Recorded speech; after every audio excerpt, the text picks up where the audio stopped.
Welcome to the first sliver. As far as opening hand goes, we have 4 lands, Commander Sphere. Oh, yes, we will keep on this one. And we're playing against Tribal Kai. So, always excited to play against Tribal Kai. I'm recording during my lunch break, and he just told me that he's recording in the morning. He just said good morning. So, good morning to him and good lunch to me. So, there we go. So, but anyway, playing against Queen Marchesa. So, it should be a pretty fun little match. And I think we'll see exactly what we're going to grab with Flooded Strand. Probably need to grab a white source. Yeah, that'd be good because we've got a lot of the other colors. So let's go and crack Flooded Strand. And let's see what white source we need. Let's just go and grab a Temple Garden. Have that come into play tap. Not going to pay 2 life and then anything else. We're going to go and pass the turn over to our opponent. We're playing the first sliver. The very first one out there. Little 8-pound, 6-ounce first sliver. Don't even know a word yet. And that is from Talladega Nights. That is not from Step Brothers. In my other videos, I always said that was from Step Brothers, but we're playing little 8-pound, 6-ounce little baby sliver Jesus today. So then that is Talladega Night. So with the first sliver, Wooburg, then Cascade, and then sliver spells you cast have Cascade. So let's go and lead off with probably just Taiga. Taiga Uppercut, and anything else. We're going to go and pass turn to our opponent. So we're playing against Queen Marchesa, Death Touch and Haste. Whenever Queen Marchesa enters the battlefield, you become the Monarch. Then at the beginning of your upkeep, if an opponent is the Monarch, create a 1/1 black assassin creature token with Death Touch and Haste. So I cover both commanders, and also Tribal Kai. If you haven't subscribed to his channel, be sure you do. It's the EDH channel. Tribal Kai plays in the lounge too, and so that's another fun way you can find some of his link stuff. Go back from the other lounges, and I will put a link down in the description below, or at least put a link in the comments to his channel. That way you can check it out. He does the exact same thing I do. He does Commander 1 versus 1 gameplay, and he's gotten into a lot of multiplayer Commander recently too. So if you want to check out some of the multiplayer stuff, he releases daily videos. So it's a good way that you can. If you watch a Jolt video and want to watch something else, head on over to Tribal's video. He typically has something for you to watch every day. So it's a fun little thing for them to go for. Now, opponent ended up going for Painful Truce, and I would assume that was probably all 3 mana with that Painful Truce. So our opponent is tapped out. We don't really have to worry about any sort of counter magic, but being able to get down Commander Sphere and go for the first sliver next turn sounds like a pretty good deal. So let's go Badlands. Let's go for Commander Sphere. It's going to be 1, 2, 3. And then anything else, we're going to go and pass turn to our opponent. So we did cover both commanders. Let's give a quick shout out to our sponsors, MTGOTraders. If you want to build your very own Sliver Cascade deck, and let me tell you, this is a very, very fun way to play slivers. Highly recommend it. Head over to MTGOTraders. I got all these slivers that you may need. And also, shout out to inkgaming.com. You can use coupon code JOLT to get 10% off your order. Help the channel out at the same time. I've got some cool playmat designs over there. Got some t-shirts over there if you want to represent the channel. And last but not least, I started a Patreon. So if you'd like to contribute to the Patreon, there's a link down in the description below. Let me hit F3. We can draw a card. Come on. I had auto. Oh, there we go. All right. So we're going to sacrifice it to draw a card. There we go. Draw to Windswept Heath. Whew. Okay.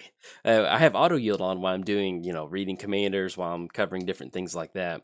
And so, yeah, it feels good to be able to stop an auto yield really quick. Now, our opponent did blast a commander sphere. That does keep us off the first sliver. But, player plays yeah, so unfortunately Lava Belly Sliver will not deal with Young Pyromancer, but I think at this point we just end up going Worn Power Stone. I think that'll be pretty good. So let's go Underground Sea. Let's go Worn Power Stone, because if something does end up happening to the first sliver, getting down the Worn Power Stone, that will allow us to kind of bounce back from that commander attacks pretty quick. So that's a good thing for us to get down and get past that commander sphere. But yes, shout out to MTGOTraders, Ink Gaming, Patreon, and if you can't do the Patreon, hey, no problem. Tell somebody about the channel. That's one way that you can support me. But now, it is officially free time. We can have some fun. Now, as far as this build of the first sliver, this is pretty much a very, very traditional sliver deck. There's nothing too crazy in here. There are a few cards that I might end up kind of changing a little bit later on, but for the most part, it's just kind of a good value sliver deck. One of the cool things about the first sliver is that if you cascade into another sliver and you cast that counts as cascade too. And, that is... Talk about some good random magic. It is a ton of fun. Now, our opponent does have the Monarch token, so we'll definitely want to be trying to get that from them sometime soon. So hopefully we can lead off with the first sliver, but we are playing against Mardu, so that's one thing we need to watch out for is a ton of spot removal. That's something we need to be at least keep in mind for that. So let's go and lead off with Windswept Heath. Let's go and crack Windswept Heath. I'm going to grab a Tundra, and let's go for the first sliver. There we go. All right, tap down for first sliver. We're going to get the Cascade. See what we run into. Brainstorm. Yeah, we can definitely go for that. So we'll cast Brainstorm. And, ooh, Mana Crypt. And put 2 cards back on top of our library. Let's go and put City of Brass. And since there's nothing else we can do with Mana Crypt, we may put that back on top. We've got both of the Wooburg slivers in our hands, so that's pretty good. You know what? Let's just go and put a Plateau on top. Hey, we already did make the land drop for the turn, so we'll have the first sliver enter the battlefield. Just in case we're running into some sort of hand disruption, I doubt we are. Well, actually, we'll go and hold on to Mana Crypt because I was thinking we could go ahead and get it down. But just in case our opponent ends up blowing up all the artifacts, I wouldn't mind having the Mana Crypt at our disposal because we can always just kind of cast it out next turn and then start casting some of our stuff. We do have Essence Sliver, Bone Splitter. Those can be great things for us to kind of cascade into. I did end up adding Ancestral Vision to the deck because there are some times that we end up let's say we cast a sliver for 1. We didn't have anything for 1 in the deck besides Mana Crypt, so, or especially now that we have Mana Crypt in the hand, being able to cascade into an Ancestral Vision is a very good feeling. Now, our opponent's going to go for Demonic Tutor. More than likely, if they don't have a piece of spot removal, we'll probably see it on the first sliver, because if you end up untapping with an open first sliver and a bunch of slivers in your hand, it is pretty hard to bounce back from. Simply just getting down the Sliver Overlord for like 3 mana, getting it down for 5 mana, cascading into something, and then going for those activations, it's a pretty good feeling. All right, but it's going to go for Darksteel Mutation. Enchant creatures, the insect, 0/1, loses all ability. All right, so that's going to cut us off the Cascade ability. But thankfully with Slivers, one of the cool things about them is that you can make a pretty sizable tribal force. The first Sliver was my first adventure into a Sliver deck, and it's some pretty good magic. Now let's see what they decide to swing in with. We'll end up blocking on the Queen Marchesa just to kind of stop some of that damage, since we simply just have a 0/1. And I don't think it's a sliver. Yeah, it's just basically straight up an insect. So we're not going to be able to kind of piggyback any tribal effects onto the first sliver. But next turn, we're looking at Mana Crypt, and we'll definitely take advantage of this. If our opponent has a board wipe and they want to get rid of some of the slivers that we get out this next turn, hey, so be it. We'll definitely make that trade with Young Pyromancer, because Young Pyromancer in a Mardu deck like that, it's pretty good. Gets some pretty good board state developed pretty quick. So let's go Plateau. Let's go Mana Crypt. We'll have that enter the battlefield. Now, what we can do is if we want to try to set some stuff up, we can go for Sliver Overlord, and that's going to give us the tutor option. Or if we just want to muddy the board up, I think we might want to do that. So, let's just muddy the board up at this point right now. That'll hopefully buy us a little bit more time. So let's do that. So we're going to go for, let's do it this way first. Let's go for Lava Belly Sliver. We're going to have Lava Belly Sliver enter the battlefield. We're maybe to deal 1 damage up top, and that's going to allow us to gain 1 life too. Okay, so we're going to deal 1 damage up top to our opponent. It's going to put them down to 24. That's going to put us back up to 20. Let's go for Bone Splitter Sliver. And I just absolutely love the art on Bone Splitter Sliver. As you can tell, we have it down in the bottom left corner of the screen. And I don't know, it just looks great. So let's go and send that 1 damage up top. That'll put us back up to 21. And that will end up allowing us to go for Crypt Sliver. So that'll kind of keep it open to where, playing gets Mardu. There's going to be some spot removal over there. Now, they have something like Damnation. We can't regenerate all of our slivers because that's not going to allow us to go for that. But at least having the option to regenerate in response to something like Go for the Throat, if we get to untap with it, that's going to be a really good feeling. So anything else? No, we're going to go and pass the turn to our opponent. Can't swing with Darksteel Mutation. Now, we do have a way to deal with Darksteel Mutation. We can end up going for Sliver Overlord. That's going to be a 3 mana activation. One of the main reasons that we could have, basically, there's 2 different lines of play we could have gone for last turn. We could have got down Sliver Overlord and started to tutor. All right, so we're going to get D-Spark on Bone Splitter Sliver. I love that. All right, so it's going to get rid of that one. But yeah, we could have gone for Sliver Overlord and gone for the activations of tutoring. But at this point, if our opponent has a board wipe, I just wanted to muddy the board up and just get in some nice damage and gain some life. That way, if they do end up going for a board wipe, they're going to be forced to get rid of Young Pyromancer and get rid of Queen Marchesa. So that's kind of what we're going for. But as far as the Darksteel Mutation, we do have Harmonic Sliver in here. We also do have the Necrotic Sliver. Yeah, Necrotic Sliver that's going to allow us to destroy a permanent. So we do have a couple different options to kind of free ourselves of that Darksteel Mutation and turn our first sliver back into a sliver and not just like a little beetle on that side of the battlefield. So opponent's going to go for Stoneforge Mystic. That's going to be 1 mana left over, so they end up grabbing sort of feast and famine. Yeah, we can still end up blocking with Lava Belly Sliver. So we'll see what they end up grabbing with Uazama's Jitte. That is definitely a really good option to grab because you can start picking off a ton of creatures that way. So we'll see how they decide to go for the Jitte. Okay, they're going to equip it onto one of the elemental tokens. And one of the bad things about Uazama's Jitte is that even if we do end up chump blocking Uazama's Jitte, they're still going to get those charge counters on there. So that way they can still get rid of, something like Crypt Sliver, or if they want to double up some of the damage and get rid of Lava Belly Sliver. So I think at this point what we'll probably do, yeah, because we want them to force as much damage activations through Jitte as possible. So let's go for the block with the first Sliver on Queen Marchesa. That's going to stop the commander damage. And if we end up going Crypt Sliver on Elemental, that's going to force them to use all 2 Jitte triggers on Lava Belly. Yeah, I think I like that. That'll be good. All right, so we'll go and force that. So that'll leave Lava Belly on the battlefield. We'll get rid, unfortunately, we're going to trade with Crypt Sliver, but we can still rebound next turn with Sliver Overlord, or we can simply just go for Sliver Queen and just really kind of eat up those Uazama Jitte triggers, which will be a pretty nice feeling. And the cool thing about Jitte is if they don't go for the activations right now, we can kind of force them to use the Jitte trigger once we kind of get something like Essence Sliver ready to enter the battlefield, so we can cash in some of that damage. But at this point, with D-Spark being used on Bone Splitter, I feel like we're in a pretty good spot to hopefully kind of push in our opponent. So we'll probably go for Sliver Overlord. That way we can free ourselves of the Darksteel mutation. So let's see what we draw into. I think it's Mana Confluence. It's actually on top of our library from that Cascaded Brainstorm. So I'm going to choose Tails on the Mana Crypt trigger. Won that flip. We are 1 for 1. And there we go. Run into City of Brass, excuse me. Let's go for Sliver Overlord.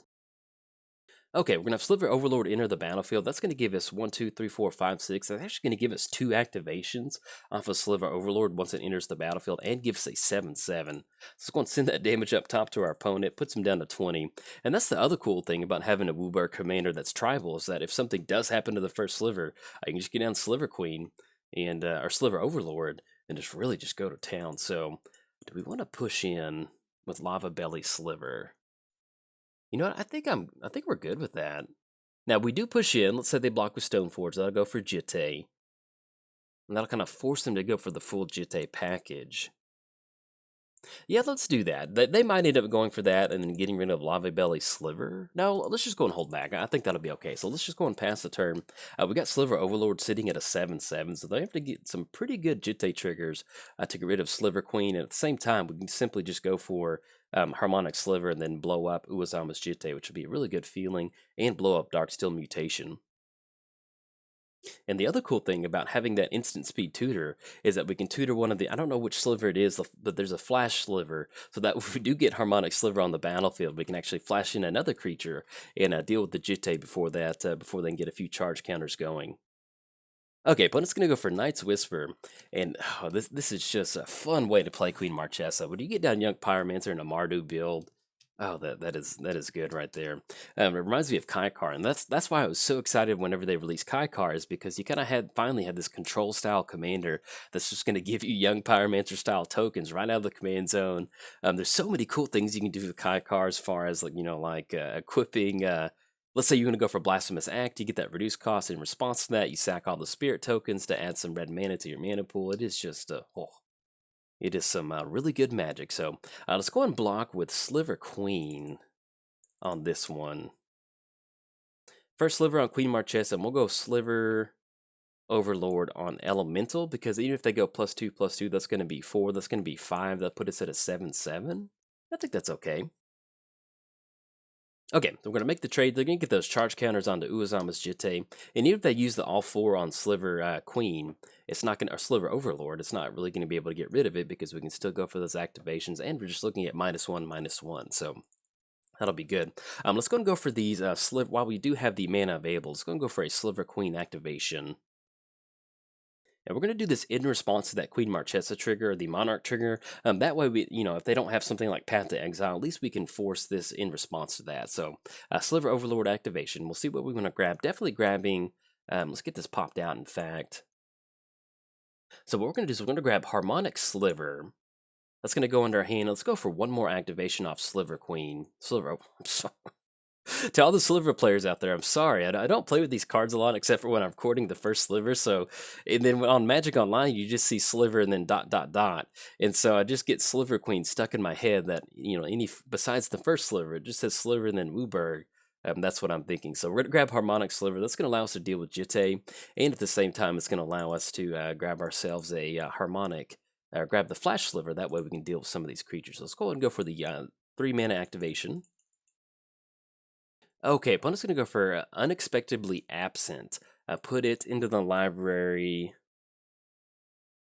X is 0, so it's actually just going to put it on top. And you know what, that's fine, because at this point we just need a searchable, we just need that flash creature to deal with Jitte, and then once we deal with, because once we deal with Jitte, we're good to go and get rid of Darkstone Mutation. That's going to be a good thing. So we'll go for this last activation, and they're down on white mana, which is a really good thing for us too. So let's get this popped out. Okay, so let's see what we draw into. We're going to choose Tails on this Mana Crypt trigger. Lost the flip. I think we're 1 for 2 on those Mana Crypt triggers, and see what we run into. Run into Siphon Sliver. Okay, so as far as timing this out, if we're going to end up going for Harmonic Sliver, we've got 1, 2, 3, 4, 5, 6, 7, 8, 9, 10, 11. We have 11 total mana. Yeah, I think we just go ahead and just straight up just go Harmonic Sliver. I think that'll be the best. So we go Harmonic Sliver. We'll have that enter the battlefield. That way we can just go ahead and target the Uozama's Jitte. And then they're going to have to go for a few more stack activations once we target that. So we're going to deal that damage up top to our opponent. It's going to put them down to 16. And let's see if they go for the Jitte activation in response to that. Okay, they're going to go -1. Let's go for Quick Sliver. Oh, and they're actually going to target the first Sliver. Okay, we'll take that. That's going to get rid of the first Sliver. We're going to have that enter the battlefield. Let's go ahead and destroy.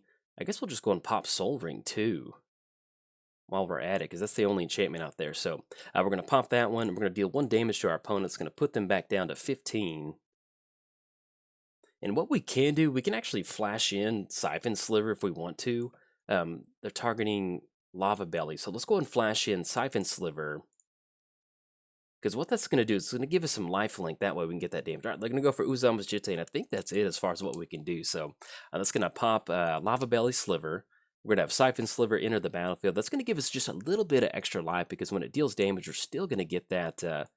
And let's go ahead and target. We've already targeted everything that we need to. We'll just go ahead and retarget Uozama's Jitte. That way we're not popping one of our options. So. And let's go and deal that 1 damage to our opponent. That's going to put them down to 14. That's going to leave us with Quick Sliver and Siphon Sliver, and then we're going to get rid of that last piece of enchantment. Anything else? Talk about a fun little stack like that. Anything else? No, we're going to go and pass the turn to our opponent. So they can swing in. They've got a pretty good little token board state developed of Stoneforge Mystic, Queen Marchesa. But next turn, one of the good things is we got Quick Sliver to stick around on the battlefield. So if we flash in the first Sliver, we can do that. We can actually just play it on our opponent's turn, because that's going to be Cascade. 1, 2, 3, 4, 5, 6, 7, 8, 9, 10, 11. That will be 7, and so that's going to give us just enough to flash in the first Sliver and go for Essence Sliver too at the same time. So that'll hopefully kind of set us up for some Cascade stuff once they pass the turn over to our side. But you can see where playing the Sliver deck, it's just such a fun. Choose a non-creature, non-land card. Yeah, that's fine. That'll go. So that's one of the fun things about playing this deck, is once you do get down Sliver Overlord, yes, you can use that tutor speed. You get the quick Sliver down. It just becomes almost like this control matchup where you're getting to kind of like in response to certain things, get this creature out on the battlefield. And I don't know, it's just kind of fun being able to build a tribal deck like that. So opponent's going to go for Duress. We have no legal targets, so that's going to leave Sliver Queen and Essence Sliver in our hand. But they know exactly what we've got going on right now. I'm not super worried about these tokens swinging in. We might end up going for Siphon Sliver to block on one of the elementals. That'll still give us a little bit of life gain, put us back up to 25. And then hopefully we can kind of take over from the first Sliver. Because once we end up going for Sliver Queen and we get that down, that's really going to allow us to build up some really nice Slivers and go for some really good damage. So, might end up actually going for Sliver Queen. Now, unfortunately, no, excuse me, I was thinking we still had Lava Belly on the battlefield, but we don't, so that's not going to get it. Now, if they're swinging it with the entire crew, that's going to be 5, 7, 8, 9, 10. That's going to put us down to 13.